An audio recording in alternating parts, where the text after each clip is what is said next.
మిత్రమా, గొడవ జరిగిన ప్రతిసారి ఎవరికో ఒకరికి కొంచెం తగ్గితే ఏమవుతుందని అనిపిస్తే చాలు, ప్రేమ మళ్ళీ పుట్టినట్లే కాదంటారా?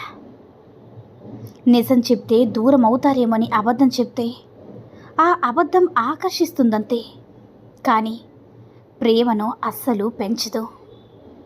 మాటనే హక్కు భర్తకు ఉండొచ్చు, అనటమే పనిగా పెట్టుకుంటే బానిసత్వంగా ఉంటుంది, కానీ బంధంగా నిలబడ ఉండదు మిత్రమా. కాస్త అర్థం చేసుకో. మనకి నచ్చినట్టు మనం ఉండాలి. ఎందుకంటే మనల్ని అలా ఉండు ఇలా ఉండని చెప్పేవాళ్ళు ఎప్పుడైనా సరే మారిపోవచ్చు. మనం మాత్రం ఆ సూత్రాలే పట్టుకుని వేలాడుతూ ఉంటాం. వాళ్ళు మర్చిపోయామని ఒప్పుకోరు, మనల్ని స్వార్థపరులు అంటారు, ఇంకేమైనా అంటారు. చివరికి ఎలా నడుచుకోవాలో తెలియక మన మీద మనకి చిరాకు వస్తుంది మిత్రమా. నువ్వు బాగా చదువుకో, ఎంత అంటే నీ అవసరాలు నువ్వే తీర్చగలిగే ఉద్యోగం వచ్చేంత డబ్బున్న వాడిని చేసుకుంటే అంతా సరిపోతుందిలే అనుకోక మిత్రమా.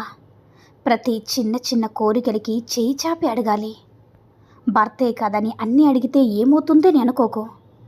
చాతకాని దానిలా ఏమీ తెలియని దానిలా తీసిపడేస్తారు. బయట ప్రపంచంతో కలిపి బ్రతికితేనే నీకు అన్నీ కూడా తెలుస్తాయి, లేకపోతే బావిలో కప్పలా మిగిలిపోతావు. నీ యొక్క సంపాదన భర్తని ఎదిరించడానికో మరొక దానికో కాదు, నిన్ను నువ్వు నిలబెట్టుకోవడానికి, నీ అర్హతని పెంచుకోవడానికి మిత్రమా. భార్యకి భర్తకి ఒక చిన్న గొడవ, నా భార్య ఇలా అనడం తప్పు కాదా, లేకపోతే నా భర్త అలా ప్రవర్తించడం తప్పు కాదా అని ఇతరులతో చర్చించడం అనవసరం మిత్రమా. ఎందుకంటే విన్నవారికి తప్పు కాకపోవచ్చు, తప్పు అవ్వచ్చు, కానీ మీ జీవిత భాగస్వామికి మీ ప్రవర్తన తప్పు అనిపిస్తే తప్పు, అంతే అనుకోవాలి. మన ప్రపంచం వాళ్ళకి నచ్చినట్లు ఉండడం తప్పు కాదు. ఎందుకంటే మనకేమైనా అయితే బాధపడేది ఆ మనసు మాత్రమే మిత్రమా, ప్రపంచం కాదు. ఎంతవరకు సర్దుకుపోవాలో అంతవరకే సర్దుకుపో.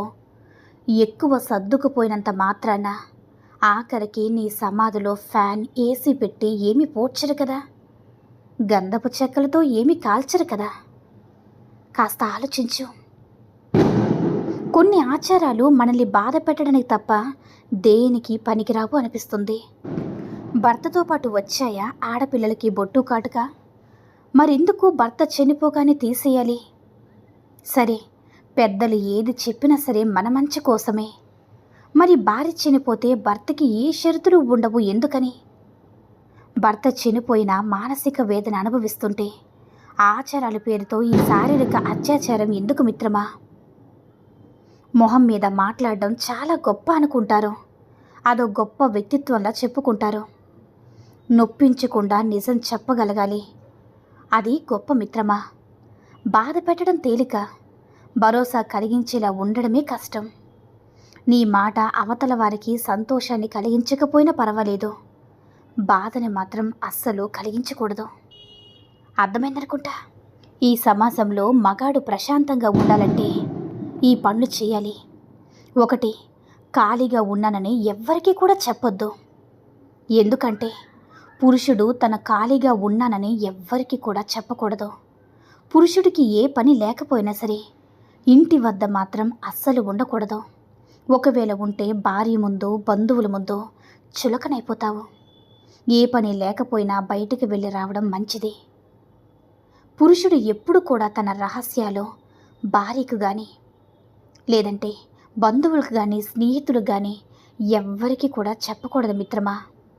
ఒకవేళ చెబితే ఆ రహస్యం వారి నుంచి వేరే వారి దగ్గరికి వెళ్ళడానికి ఎక్కువ సమయం కూడా పట్టదు. తన ఆరోగ్య సమస్యల గురించి పురుషుడు ఎప్పుడు ఎవ్వరికీ కూడా చెప్పకూడదు. ఇలా చెప్పడం వల్ల మీ వద్ద డబ్బు తీసుకున్నవారు మీరు ఎప్పుడు చనిపోతారని ఎదురు చూస్తూ ఉంటారు. అలాగే మీ డబ్బును సరైన టైంలో తీర్చకుండా మిమ్మల్ని ఇబ్బంది పెడతారు.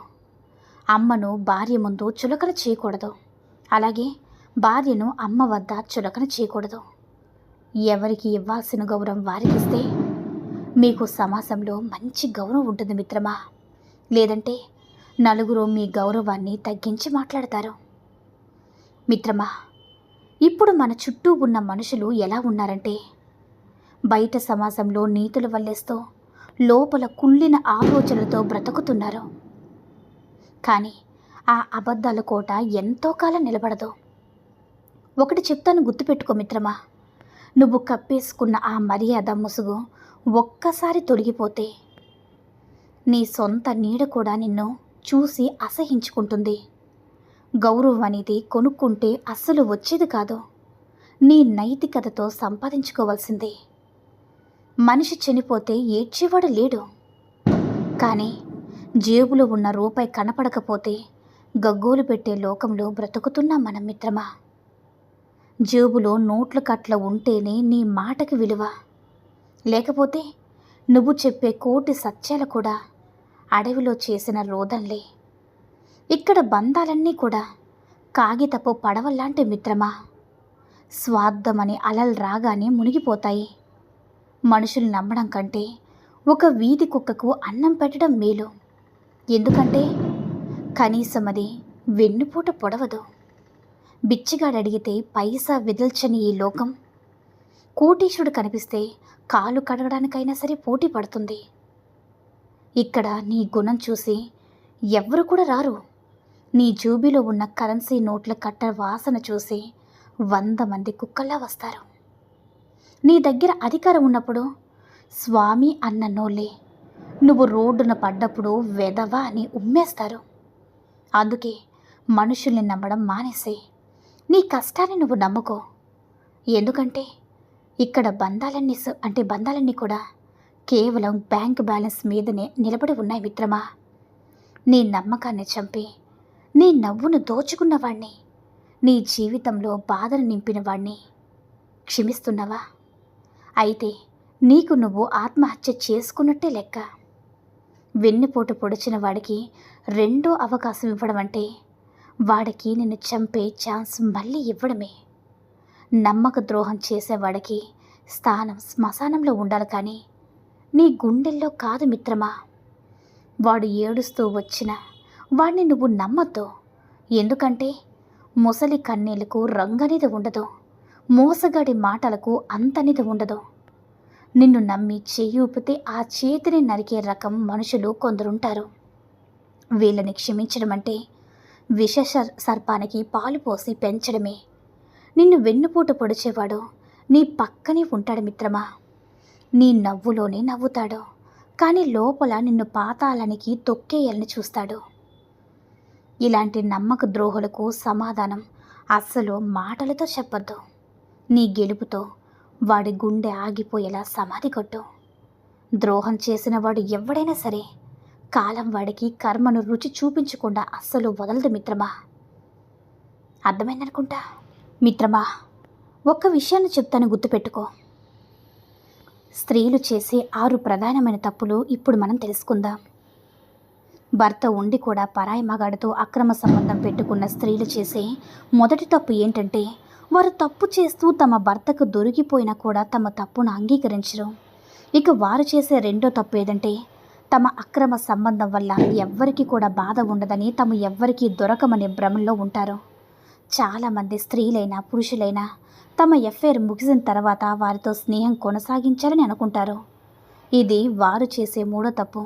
ఇక 4వ తప్పు ఏంటంటే, వారి ఎఫ్ఐఆర్ పెట్టుకున్నటువంటి వ్యక్తిని వదులుకోవాల్సి వస్తే ఆ వ్యక్తి అంటే బాధపడతాడని ఆలోచిస్తారే కానీ ఏమవుతుందని కూడా కొద్దిగా ఆలోచించరు. నెక్స్ట్ 5వ తప్పు ఏంటంటే, చాలామంది స్త్రీలు తన అఫైర్ల వల్ల జీవితం నాశనం అవుతుందని, సమాజంలో పరువు పోతుందని తెలిసి కూడా అఫైర్లు కొనసాగిస్తారు. చివరగా చేసేటటువంటి తప్పు ఏంటంటే, తమ తప్పుకు భర్తే కారణమని, భర్తకు తమపై అనుమానమని నమ్మించేటటువంటి అంటే సమాజంలో నమ్మించే ప్రయత్నం చేస్తారు. ఇది కొంతమంది ఆడవాళ్ళకి, కొంతమంది మగవాళ్ళకు కూడా సంబంధిస్తుంది మిత్రమా. అర్థమైందనుకుంటా. ఈ సూక్తుల్లో ఏ సూక్తి నచ్చిందో కామెంట్ చేయండి. ఈ వీడియో నచ్చినట్లయితే లైక్ చేసి మరిన్ని వీడియోస్ కోసం మన ఛానల్ని సబ్స్క్రైబ్ చేసుకొని మాకు కొంచెం సపోర్ట్ చేయండి. ధన్యవాదములు.